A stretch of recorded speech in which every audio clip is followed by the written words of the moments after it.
আজকে আমরা বানাবো টিস্যু পেপার এবং কার্ডবোর্ড এর টুকরো ব্যবহার করে খুব সুন্দর একটি 3D টিস্যু পেপার আর্ট। প্রথমে একটি বাটির মধ্যে কিছু টিস্যু পেপার কাঁচের সাহায্যে টুকরো টুকরো করে তাতে পানি দিয়ে টিস্যু পেপার এবং পানির মিশ্রণ তৈরি করে নিতে হবে। তারপর তার মধ্যে কিছু পরিমাণে গ্লু এবং রং মিশ্রণ করে নিতে হবে।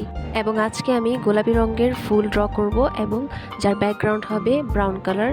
এবং গ্লু, রং এবং কালার এমনভাবে মিশ্রিত করতে হবে যাতে টিস্যু পেপার এবং কালার খুব ভালোভাবে মিশ্রিত হয়, না হয় কিন্তু কালারটা সুন্দর আসবে না।